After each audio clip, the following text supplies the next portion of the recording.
The New York Islanders have found themselves a general manager. What is first on deck for Mathieu Darche? We'll talk about that on today's Locked On NHL podcast.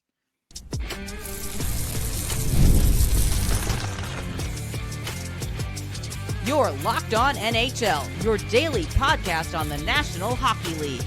Part of the Locked On Podcast Network, your team every day. Hey there, and welcome to the Monday show of the Locked On NHL podcast. I am here with my usual Friday co-host, Gil Martin. We're doing a little switcheroo since there's Islanders news to talk about here. This episode is brought to you by Monarch Money. Take control of your finances with Monarch Money. Use code LOCKEDONNHL at monarchmoney.com for 50% off your first year. To find our latest episodes, subscribe on YouTube or wherever you listen to podcasts. And of course, you can find us here on the Locked On Podcast Network, your team every day.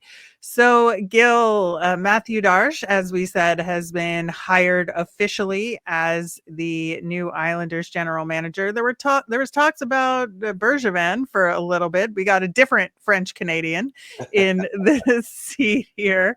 And what were your initial thoughts on the hire? I'm happy about this hire. I think it was the right move.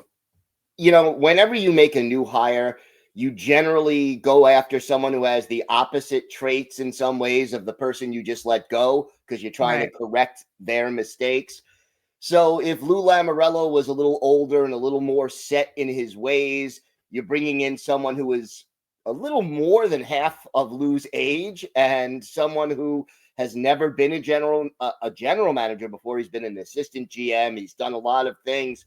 So instead of a very experienced older person, you're bringing in a younger up and coming person who is now being a GM on his own for the first time.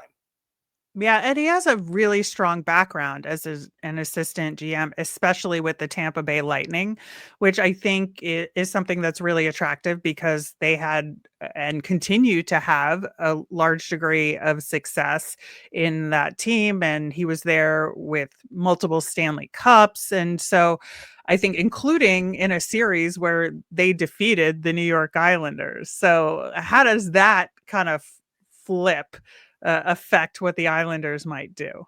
Yeah, I think it's a good thing. And look, he's also helped build up a farm system.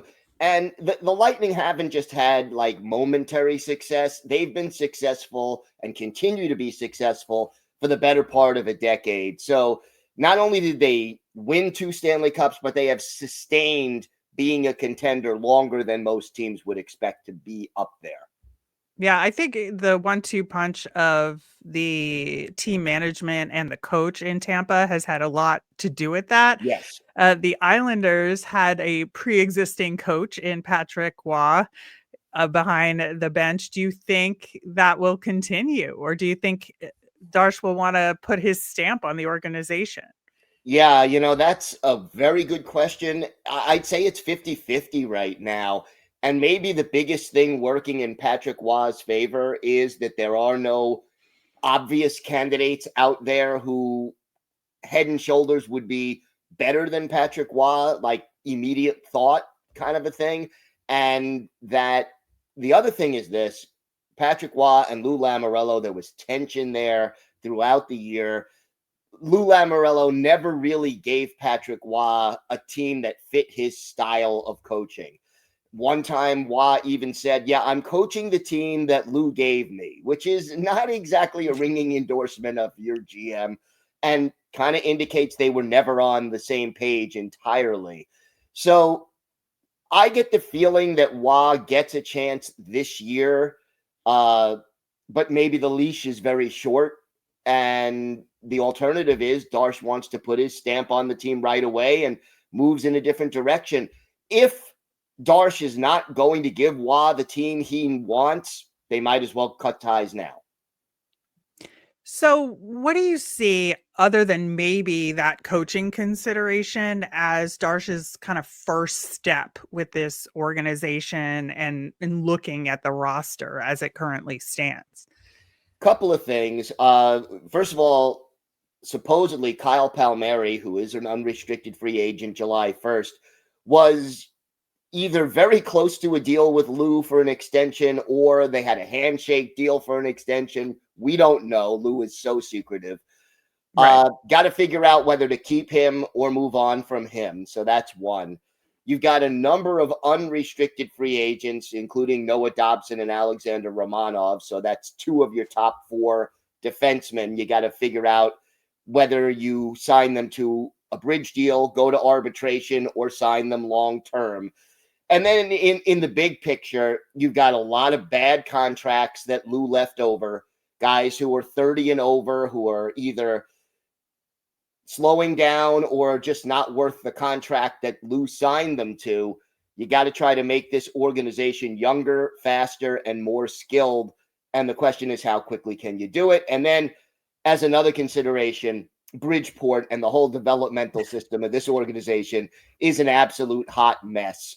They won 4 out of 36 home games last year in Bridgeport, which is an AHL record for futility. And I think Darche, with his background as an assistant GM, will revamp the entire organization in that sense and hopefully not make Bridgeport the black hole where prospects go in, but they never come out.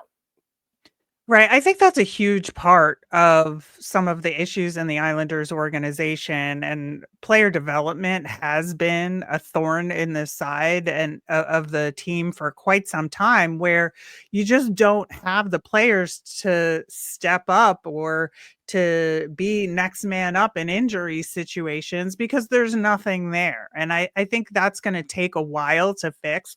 I think that though you're going to get a jump start on it, obviously with the first overall pick in the draft this year. Has Darche given any indication which direction he's thinking about going or what you would want him to do in this situation? Yeah, he hasn't given his introductory press conference yet, so we haven't heard from him officially in that regard. Look, my thought process is you take the best player who will have the biggest impact on your organization. Most scouts seem to think that's Matthew Schaefer. If you want to go forward, you have Misa there. You have Hagens, who's the Long Island native. That's a sentimental favorite. But I would stick with Schaefer if all things were equal. But you've got a first-round pick this year, the number 1 overall pick. You have 2 first-round picks in 2026, which is the deeper draft. You have you got Cole Iserman probably another year or 2 away. There are some pieces to build around here to help speed this retool along. And how do you think he can sell free agents on the New York Islanders? Or do you not want him to think about free agents at all and just start building from within and really do like a true rebuild here? Yeah, ownership, based on the statement they put out when they announced the hiring of Darche, indicated they want to be competitive right away. So I don't think we're looking at a full rebuild here. But I think for the free agent question, I would wait 1 year before signing. I don't mind signing some mid-level free agents to fill out the roster, but if you want to make that impact move, get Cal Ritchie, who's another top prospect they acquired in the Brock Nelson trade. See what he can do. See how Isaiah George plays this year on defense, a young defenseman who did pretty well during a brief stint with the team. See how these pieces integrate. See what you need. Move out some of the dead contracts and older players. And then for 2026, 2027, I'd start to add maybe that impact free agent.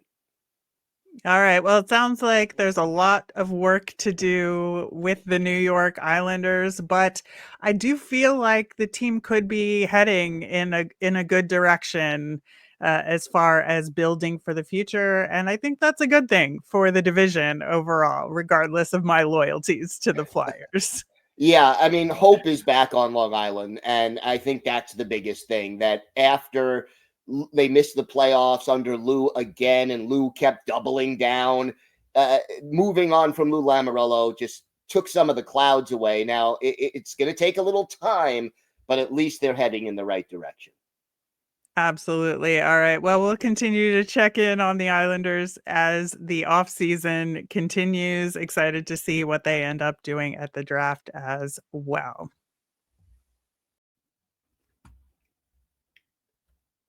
Today's episode is brought to you by your friends at Monarch Money. Ever check your bank account and wonder, where did all my money go? Between dining out, online shopping, and entertainment, it's easy to lose track, but that's where Monarch Money comes in. It's your personal CFO, giving you full visibility and control over your finances.